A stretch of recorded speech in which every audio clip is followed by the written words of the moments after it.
భాద్రపద మాసంలో పూర్ణిమ తరువాత వచ్చే పాడ్యమి మొదలుకొని అమావాస్య వరకు ఉండే 15 రోజుల్ని మహాలయ పక్షములు అంటారు. పక్షము అంటే 15 రోజులు. మరి ఎందుకు దీన్ని మహాలయం అన్నారు అంటే భాద్రపద మాసంలో కృష్ణపక్ష ప్రతిపత్తిథి పాడ్యం మొదలుకొని అమావాస్య వరకు ఈ 15 రోజుల్ని చాలా కాలం నుంచి ఎంతోమంది మహాలయ పక్షములను ఎందుకు పిలుస్తారు అని ఒక సందేహం వ్యక్తం చేశారు. దీని వెనక అపూర్వమైనటువంటి వేద పురాణ గాథ ఉన్నది. అది తెలుసుకుంటే కానీ దీన్ని ఎలా సద్వినియోగం చేసుకోవాలో తెలియదు. ఒకప్పుడు భగవంతుడు తనను తానే 3గా విభజించుకున్నాడు. బ్రహ్మ, విష్ణువు, రుద్రుడు అనే పేరుతో. ఈ ముగ్గురు ఒకళ్ళు సృష్టి చేశారు. బ్రహ్మగారు సృష్టి చేశాడు. విష్ణువు వీళ్ళందరినీ పోషించాడు. రుద్రుడు తనలో కలుపుకున్నాడు, సంహరించాడు. మొదట్లో ఈ సంహారం లేని రోజుల్లో జనం అలా పుట్టుకుంటూ వచ్చేసేవారట. ఈ పుట్టిన వాళ్ళతో భూమి అంతా నిండిపోయింది. భూమి మీద మాత్రం ఒక స్థాయి దాటి జనాభా ఉంటే భూమి భరించలేదు. తక్కిన లోకాల స్వర్గం లాంటి లోకాల్లో ఆ లోకాలు అసంఖ్యాక జనాన్ని మొయ్యగలవు. ఆ లోకములు అంతకంతకి పెరుగుతాయి. భూమి పెరగదు. భూమి వైశాల్యం ఎప్పుడు అలాగే ఉంటుంది. కానీ స్వర్గం అలా కాదు. జనం పెరిగే కొద్దీ స్వర్గం వ్యాపిస్తుంది. వైకుంఠాది లోకాలు అలా విస్తారంగా వెళ్ళగలవు. కానీ భూలోకానికి పరిమితులు ఉన్నాయి. అందువల్లే భూలోకంలో ఉన్న జనం పెరిగిపోతూ ఉంటే ఈ జనాన్ని భూమి మొయ్యలేక, పైగా జనాలకు ఉండడానికి స్థలం లేక, తిండి లేక గిజగిజలాడిపోయారు. అప్పుడు రుద్రుడు సంహార కార్యక్రమం పెట్టుకున్నాడు. ఈ సంహార కార్యక్రమానికి ఆయన ఉపక్రమించినది భాద్రపద మాసంలో కృష్ణపక్షంలో పాడ్యమి మొదలుకొని అమావాస్య. ఈ 15 రోజుల పాటు జనములందరినీ తనలో కలిపేసుకున్నాడు. భయంకరమైన రుద్ర రూపం ధరించి, వికార రూపం ధరించి, భీకరాకారం ధరించి ఈ జనాన్ని సంహరించాడు. లయము అంటే కలిసిపోవుట. మహాలయం ఈ జగత్తంతా శివుడిలో కలిసిపోయింది, రుద్రుడిలో కలిసిపోయింది. అందుకని దీన్ని మహాలయము అన్నారు. కేవలం లయం అంటే ఏదో కొంతమందినే ఆయన చంపి తనలో కలుపుకుంటున్నాడు అని అర్థం. మహాలయం అలా కాదు, ఏకంగా ప్రళయంతో సమానం. ఈ కాలంలో భాద్రపద మాసంలో ఈ చరాచర జగత్తుల్లో ఉన్న అసంఖ్యాక ప్రాణులందరినీ సంహరించి వారందరినీ తనలో కలుపుకున్నాడు. ఈ పని 15 రోజుల పాటు చేశాడు ఆయన. అందుకే మహాలయ పక్షములు. 15 రోజుల పాటు శివుడు తనలో ఈ జనములను కలుపుకున్నటువంటి కాలము అని దీనికి పేరు వచ్చింది. అప్పుడు బ్రహ్మాది దేవతలు రుద్రుడికి భక్తితో నమస్కరించి, మొత్తం జనమందరూ చచ్చిపోతే ఇబ్బంది, దయతో నీవు కొంతమందినే సంహరిస్తూ ఉండు అనగా, అయితే ఓ పని చేద్దాం, ఇక మీదట ఒక వ్యక్తి పుట్టగానే ఈ వ్యక్తికి ఇంత ఆయువు ఉంటుంది అని నీవు రాయి. నీవు చెప్పిన ప్రకారం ఆయువు తీరగానే మృత్యువుని పంపి వాడి సంహార కార్యక్రమం నేను చూస్తాను. అప్పుడు మనిషికి పుట్టడము, కొంతకాలం జీవించడం, అనంతరం మరణించడం అనే ఒక ప్రక్రియ సాగుతుంది. ఎవరైనా ఆయువు ఇంకా ఉన్నప్పటికీ పాపాలు తీవ్రంగా చేస్తే వారి ఆయువుని తగ్గించి వారిని తొందరగా చంపే ఏర్పాటు చేస్తాను. ఉదాహరణకు ఒక వ్యక్తికి 100 ఏళ్ళ ఆయువు, కానీ వాడు చెయ్యరాని పాపాలు చేశాడు. అంతర్వేదిలో ఉన్నటువంటి నరసింహస్వామి వారు రథాన్ని తగలబెట్టాడు. అలా తగలబెడితే ఏం చేస్తాడు? ఎప్పుడైనా వాడికి 10 ఏళ్ళు ఆయువు తగ్గించేస్తాడు. అంటే 100 ఏళ్ళు బతకవలసిన వాడు 90 ఏళ్ళే బతుకుతాడు. తగలబెట్టి కూడా తగలబెట్టలేదు, తేరిపట్టు కోసం తగలబెట్టానని అబద్ధం ఆడాడు అనుకోండి, అప్పుడు ఇంకో 10 ఏళ్ళు ఆయువు తగ్గిస్తాడు. ఇలా ఒకటి కాదు, చెయ్యరాని మహాపాపములు చేయడం వల్ల ఆయువు తరిగిపోతుంది. దుర్యోధనుడికి ఏకంగా 125 ఏళ్ళు బతకవలసిన ఆయువు ఇచ్చేట దేవుడు. అయితేనే వాడు 68 ఏళ్ళు దాటకుండానే చచ్చిపోయాడు. ఎందుకు చచ్చిపోయాడంటే ఇదిగో పాంచాలి కబరి వికర్షణ మహాపాప క్షతాయుష్కుల్ట వాళ్ళు ద్రౌపదీదేవి జుట్టు ముడి పట్టుకుని ఈడ్పించారు. ఆ మహాపాపం వల్ల ఈ దుర్యోధనాదుల ఆయువు తీరిపోయింది. అందుకే వాళ్ళు సగానికి సగం ఆయువులో చచ్చిపోయారు. ఇంకా 60 ఏళ్ళు పైబడి బతకవలసిన వాడు ముందు చచ్చిపోయారు. కృష్ణుడు పాపం చేసిన వాళ్ళ ఆయువు అలా తీర్చేస్తాడు. ఇలా వారి వారి ఆయువులను బట్టి ప్రాణం తీస్తాం. పాపములు చేస్తే ఆయువుని తగ్గించి వారి ప్రాణం తీస్తాను. ఈ ప్రాణములు తీసేటటువంటి ఉద్యోగం మృత్యుదేవతకి ఇప్పిద్దాం. ఆ ఇప్పించిన కాలం భాద్రపద మాసం గనక ఈ భాద్రపద మాసం నా పేరు మీదుగా, మృత్యుదేవత పేరు మీదుగా మహాలయపక్షం అని పిలువబడుతుంది అన్నాడు. అప్పుడు పితృదేవతలు, స్వామి ఏ కారణం చేతనైతేనే నువ్వు ఒక మహాలయము చేసావు, ఈ కాలము లోకములో ఉన్నటువంటి దుష్టప్రాణ సంహారానికి ఉపయోగపడింది, ఈ కాలమును పవిత్ర కాలముగా ప్రకటించి వ్రతములు చేయవలసింది అని ఆదేశిస్తున్నాము అన్నారు. తథాస్తు అన్నాడు శివుడు. అప్పటి నుంచి ఈ రుద్రుడి పేరు మీదుగా ఈ పక్షం రోజులు మహాలయ పక్షములుగా పిలువబడ్డాయి. ఇప్పుడు ఈ 15 రోజులు ఏం చెయ్యాలన్నారు పితృదేవతలు. అది తెలుసుకుని ఈ 15 రోజుల్లో మనం ఏం చెయ్యాలి, అందున చివరిన అమావాస్య నాడు ఏం చెయ్యాలి, చేస్తే దానివల్ల మనకి ఏం ఫలితం, అవి తెలుసుకుంటే ఇక మన జీవితం తిరుగు లేకుండా అయిపోతుంది. ఈ మహాలయ పక్షకాలంలో ప్రతిదినము యథావిధిగా స్నాన సంధ్యావందనాదులు చేసుకోండి, నిత్య కార్యక్రమాలు చేసుకోండి. 15 రోజులు మధ్యాహ్న సమయంలో 11 గంటల 48 నిమిషాల నుంచి 12 గంటల 48 నిమిషాల మధ్యలో ఈ గంట కాలంలో పితృదేవతలకి తర్పణాలు ఇవ్వాలి. ఈ పితృతర్పణములు తల్లిదండ్రులు చచ్చిపోయిన వాళ్ళైతే శ్రాద్ధం పెట్టేటప్పుడు పిండములు ఎలా పెడతారో అదే విధానంతో తిలోదకాలు ఇవ్వండి. పితృదేవతలు బతికున్నారు, తల్లి తండ్రి బతికున్నారు అనుకోండి, అప్పుడు మాత్రం కాసిని తెల్ల బియ్యము నీళ్లు చేతిలోకి తీసుకుని తులసి మొక్కలో పితృదేవతలకి మాత్రమే నమస్కారము అంటూ ఈ నీళ్లు బియ్యం విడిచిపెట్టేయండి. అంటే బ్రతికి ఉన్నవాళ్ళు, తల్లిదండ్రులు బ్రతికున్న వాళ్ళేమో కేవలం బియ్యము నీళ్లు తర్పణములుగా పితృదేవతలకు ఇవ్వాలి. తల్లిదండ్రులు లేని వాళ్ళు శ్రాద్ధంలో విడిచిపెట్టినట్టే తిరోదకాలు విడిచిపెట్టాలి, అంటే నువ్వులు నీళ్లు విడిచిపెట్టాలి. ఇంతకీ పితృదేవతలు అంటే ఎవరు? యమలోకంలో యముడి దగ్గర ఉంటారు కొంతమంది, వీళ్ళు సంయమనీపురం దగ్గర ఉంటారు. వీళ్ళు ఉండేటటువంటి ప్రాంతమును పరేతపురము అని పిలుస్తారు, పితృలోకము అని పిలువబడుతున్నది. వీళ్ళంతా యమధర్మరాజు గారి దగ్గరే ఉంటారు, యమధర్మరాజు గారి నగరానికి పక్కనే ఉంటారు. వీళ్ళు చాలా గొప్ప శక్తి కలిగినటువంటి వాళ్ళు. వాళ్ళు ఈ మహాలయ పక్షములలో మనం తర్పణాలు ఇస్తే, తిలోదకములు ఇస్తే, తల్లిదండ్రులు చచ్చిపోయిన వాడు, తల్లి కాని తండ్రి కాని మరణించిన వాళ్ళేమో తిలోదకాలు నువ్వులు నీళ్ళు ఇస్తారు. తల్లిదండ్రులు బతుకున్న వాళ్ళు కేవలం నీళ్లు బియ్యం విడిచిపెడతారు. ఈ బియ్యము నీళ్లు లేక ఈ తమ గోత్రనామములు చెప్పుకొని విడిచిపెడితే, అంటే తమ గోత్రం పేరు చెప్పుకొని తల్లిదండ్రులు బ్రతికి ఉంటే బియ్యము నీళ్లు విడిచిపెట్టాలని చెప్పాను. ఒకవేళ లేకపోతే నువ్వులు నీళ్లు విడిచిపెట్టాలి. విడిచిపెడితే ఇవి ఆ పితృలోకంలో ఉన్న పితరులకు చేరతాయి. ఆ దేవతలు పరమశక్తి కలిగిన వాళ్ళని చెప్పాను కదా, ఈ పరమశక్తివంతులైన ఆ దేవతలు ఈ బియ్యము నీళ్లు లేక నువ్వులు నీళ్లు స్వీకరించి బ్రహ్మానంద భరితులైపోతారు. వాళ్ళు నీకు వంశాభివృద్ధి కలుగుగాక, నీ వంశంలో సంతానం లభించుగాక అని దీవిస్తారు. ఇక ఒక మంచి పురోహితుడిని పెట్టుకుని వారి ద్వారా శ్రాద్ధ కర్మలు చేయించండి.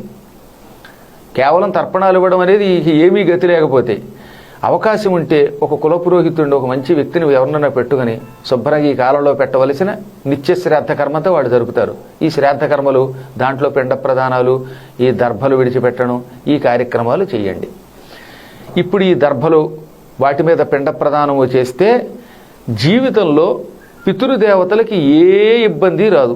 మరణించిన తమ కుటుంబములోని వారు, ఇప్పుడు ఒక వ్యక్తి ఉన్నాడు, ఆయన తండ్రి పోయాడు లేకపోతే తల్లి పోయింది, ఆ పైన తాతగారు వాళ్ళు ముందే పోయి ఉంటారు కదా, ఇటువంటి వాళ్ళంతా ఏ కారణం చేతనైనా ఏ పాపం చేతనైనా నరకంలో ఉంటే వాళ్ళంతా నరకం నుంచి ఉద్ధరింపబడతారు ఈ మహాలయ పక్షంలో మనం పెట్టే పిండ ప్రదానాల వల్ల. ఒక్కొక్కసారి కర్మగాలు వాళ్ళు ప్రేతములు అయి ఉండొచ్చు.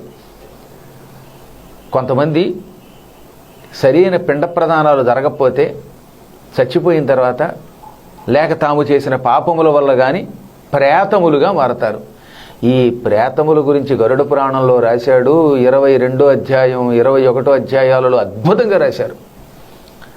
మానవులు భూలోకంలో ఉండగా ఘోరమైన పాపాలు చేస్తే, నాస్తికవాదం చేస్తే, గోవులు పశువులు వాటికి పూజ చెయ్యొద్దు అని గోవు నిందన చేస్తే, గోనింద చేస్తే, తల్లిదండ్రులకి ప్రదక్షిణ వద్దు అంటే, దేవాలయాలకి ప్రదక్షిణలు దండుగా అంటే, దేవతలకి పూజ అభిషేకాలు లేవు అంటే, ఒక్క శివుడికి తప్ప విష్ణువు మొదలైన దేవతలకి అభిషేకాలు లేవని ఈ మధ్యన ఓ దౌర్భాగ్యుడు చెప్పడం మొదలెట్టాడుగా.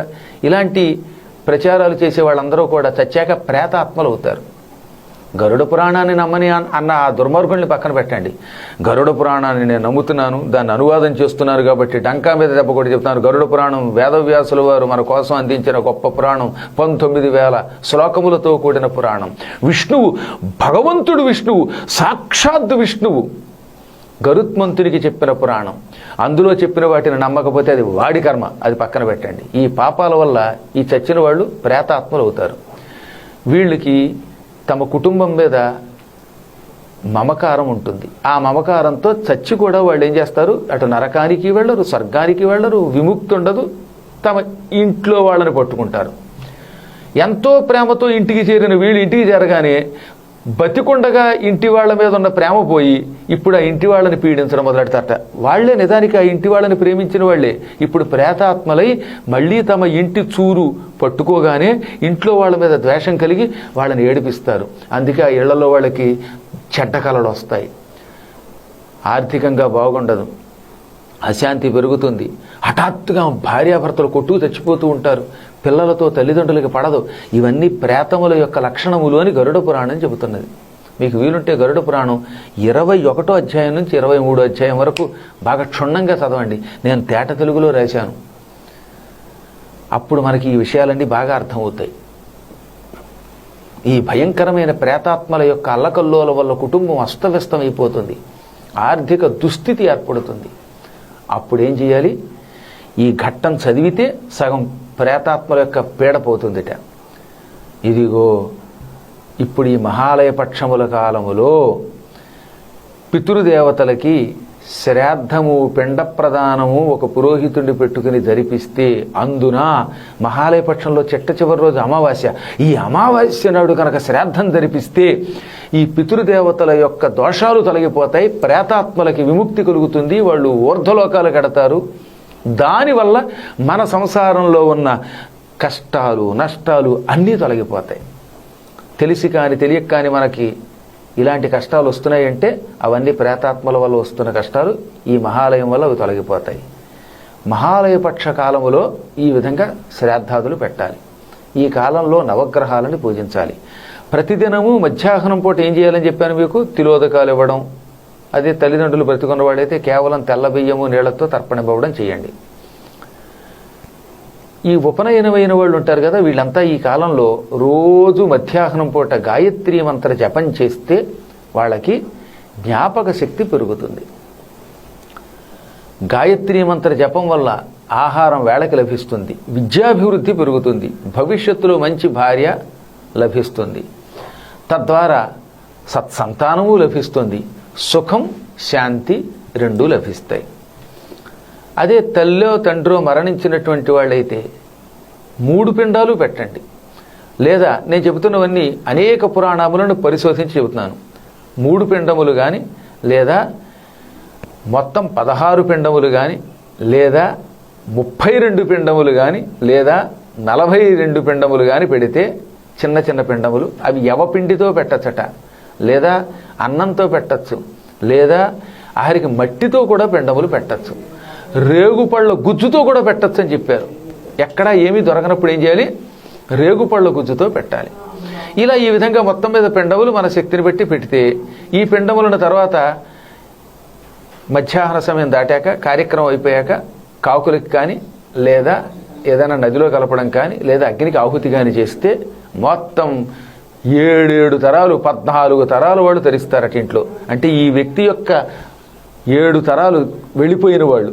ఉదాహరణకు నేను ఉన్నాను, మహాలయ పక్షములు కనుక పెట్టినట్టయితే నా పైవాళ్ళు 7 తరాల వాళ్ళు, మా నాన్నగారు, ఆయన నాన్నగారు, అలా 7 తరాల వాళ్ళు ముక్తి పొందుతారు. రాబోయే నా తర్వాత ఒకవేళ మన తరాల వాళ్ళు ఎవరైనా తరించి ఉంటే ఇప్పటికే, అప్పుడేమవుతుంది, ఏమండి ఏ ప్రేతాత్మలైతేనో లేదా నరకంలోనే ఉంటే అప్పుడు 7 తరాల వాళ్ళు రాబోయే 7 తరాల వారు తరిస్తారంటున్నారు. ఇప్పటికే మా వాళ్ళు ఏ వైకుంఠంలోనో కైలాసంలో ఉన్నారని మాకు నమ్మకం అండి, అప్పుడు ఎందుకండి ఈ పిండ ప్రదానం చేయటం అని కొందరికి అనుమానం. ఈ పెద్దలు తరించినప్పటికీ మనం పిండ ప్రదానం చేస్తే ఇప్పుడు మన రాబోయే వాళ్ళు, వంశంలో వాళ్ళు మంచి పిల్లలు పుడతారు, సంతాన ప్రాప్తి అవుతుంది. సంతానము అకాల మరణం పొందదు, అది గుర్తుపెట్టుకోండి. పిల్లలు పుట్టడమే కాదు, వెళ్ళిపోయిన వాళ్ళంతా ముక్తి పొందారు, ఇప్పుడు రాబోయే వాళ్ళు కూడా ముక్తి పొందాలా?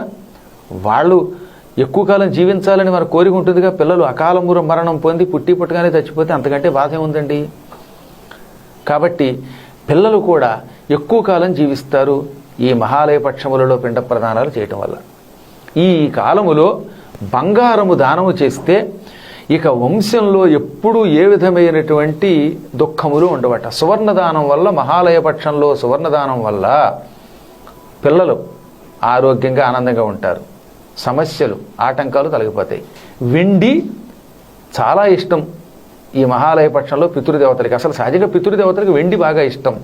రజత దర్శనంబు రజత కీర్తనమును రజత దానమును అని మార్కండేయ పురాణం చెబుతున్నది. ఈ మహాలయ పక్ష కాలంలో వెండిని చూచుట, వెండి దానము చేయుట, వెండి పాత్రల్లోనే అర్ఘ్యప్రదానము, తిలోదకాలు మొదలైన పనులు చేయుట, ఇవి చాలా మంచి ఫలితం ఇస్తాయి. కాబట్టి ఈ కాలంలో వెండి పళ్ళెల్లో తర్పణాలు విడిచిపెట్టండి, వీలుంటే వెండి దానం చెయ్యండి, వెండిని వీలున్నంత వరకు చూడండి. దానివల్ల మొండి సమస్యలు కూడా తొలగిపోతాయి. ఈ మొత్తం 15 రోజులు వీలుంటే బ్రహ్మచర్యం పాటించడం, వీలుంటే అసలు బ్రహ్మచర్య దీక్ష పాటిస్తే చాలా మంచిది. ఎందుకంటే పితృదేవతలకి రతిక్రీడలంటే అసహ్యం. ఏది ఈ కాలంలో, సహజంగా తక్కిన కాలంలో మీ ఇష్టం, కానీ ఈ 15 రోజులు ఈ మహాలయ పక్షాల్లో ప్రత్యేక తర్పణాలు ఇస్తున్నటువంటి వాళ్ళు అసలు స్త్రీ సంగమం చేయకుండా ఉండడమే మంచిది. దానివల్ల పితృదేవతల కటాక్షం సంపూర్ణంగా లభిస్తుంది. లేదంటే పిల్లల వల్ల తల్లిదండ్రులకి చాలా సమస్యలు వస్తాయి. ఎట్టి పరిస్థితుల్లోనూ ఆనబకాయ గుర్తుపెట్టుకోండి. ఈ మహాలయ పక్షములలో తర్పణములు ఇచ్చేటటువంటి వాళ్ళు ఈ తర్పణాలు ఇవ్వడం కొంతవరకు మీకు చెప్పగలం, కానీ పూర్తిగా మేము ప్రక్రియ చెప్పడానికి వీలుండదు కదా. అదంతా పురోహితుల ద్వారా తెలుసుకుని చేయమన్నాను కదా. ఈ ప్రక్రియ చేస్తున్న కాలములో ఆనబకాయ, ఇంగువ, అలసందెలు, ఉల్లిపాయ ఇవి వాడరాదు, సుస్పష్టంగా చెప్పేశాడు. పలాండువు అంటే ఉల్లిపాయ, దోసకాయ పచ్చడి తినకూడదని చెప్పారు. ఇంకెంతకంటే ఉంది. దోసకాయ పచ్చడి తద్దినాలకు వాడుతున్నారు కానీ వాడకూడదని మార్కండేయ పురాణంలో దత్తాత్రేయ చరిత్ర చెబుతున్నది. మనకి పురాణాలు వాక్కులు విని తీరాలి. పెద్దలు ఏదో చేసేసారు, అయిపోయింది. ఇప్పుడు మనకి తెలుసు కదా, దోసకాయ వాడొద్దని చెప్పాడు. మారణ గారి మార్కండేయ పురాణమైనా కనీసం చదవండి, తెలుగులో పద్యం అర్థమవుతుంది. దోస, పలాండువు ఇవి ఇలాంటివి వాడద్దు. పలాండు అంటే ఉల్లి అనమాట, ఇవి వాడద్దు అన్నాడు అంతే. ఆనపకాయ పనికిరాదట, ఇంగు పనికిరాదు, అలసందులు పనికిరావు, శ్రాద్ధమున వర్జ్యములు అన్నారు, పెండలం పనికిరాదు. ఇంకా శ్రాద్ధకాలంలో ఇటువంటి కాలంలో వెండి చాలా మంచిది. మన సోదరి ఉంటే ఆ సోదరి కొడుకుని, అంటే ఈ పిండ ప్రదానాలు తర్పణాలు ఇచ్చే ఆయన తన మేనల్లుండి గనక తన పక్కన పెట్టుకుంటే ఆ కార్యక్రమం చాలా బాగుంటుంది.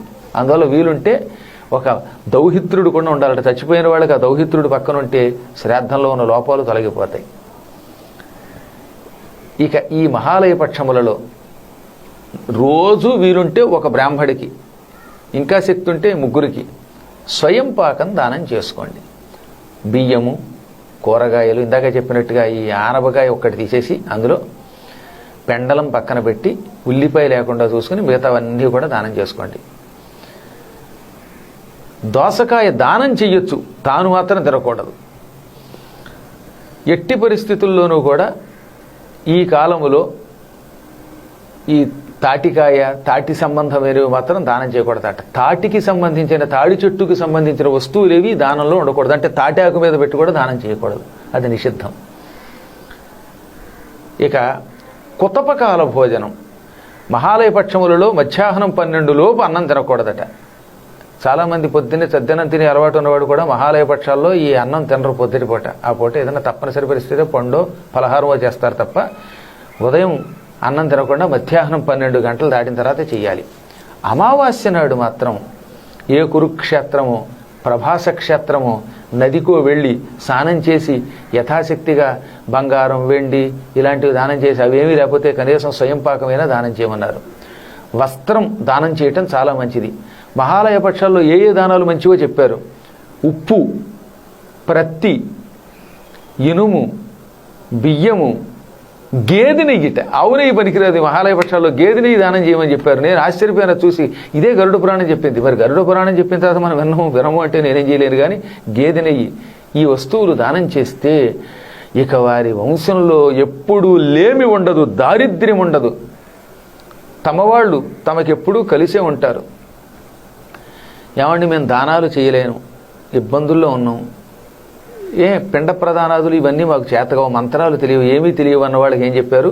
స్నానం చేయడం వచ్చు కదా, శుభ్రంగా స్నానం చేయి. దర్భలు తీసుకో, దర్భలతో పాటు కాసిన నీళ్లు, పిల్లలు తల్లిదండ్రులు బతికుంటేనేమో బియ్యం, తల్లిదండ్రులు బ్రతికి లేకపోతే నువ్వులు దర్భలు నీళ్లు తీసుకుని 2 చేతులతో తీసుకుని పితృదేవతల్ని తలుచుకొని కనీసం మా పితరులు బాగుండాలని ఏ చెట్టు మొదట్లోనూ, ముఖ్యంగా జమ్మి చెట్టు మొదట్లో కానీ, రావి చెట్టు మొదట్లో కానీ, మర్రి చెట్టు మొదట్లో కానీ తర్పణాలు విడిచిపెట్టినా చాలు పొమ్మన్నారు. 14 తర్పణములు ఇస్తే మంచిది, 32 అయితే చాలా మంచిది, 48 తర్పణములు ఇస్తే ఇంకా యావజ్జీవితానికి ఆ తర్పణములు శుభాన్ని కలిగిస్తాయి. ఇవన్నా చెయ్యండి అన్నారు. ఇంకన్నిటికంటే మించి ఈ కాలంలో శివనామస్మరణ, హరినామస్మరణ, హరిహరుల యొక్క నామం చేయటం చాలా మంచిది. రుచి అని ఒక ప్రజాపతి ఉన్నాడు, ఆయన పితృదేవతల్ని స్తుతించాడు. దానికి రుచి ప్రజాపతి చేసిన పితృస్తవనము అని పేరు. దానిని నేను గానం చేసి యూట్యూబ్లో కూడా పెట్టించాను.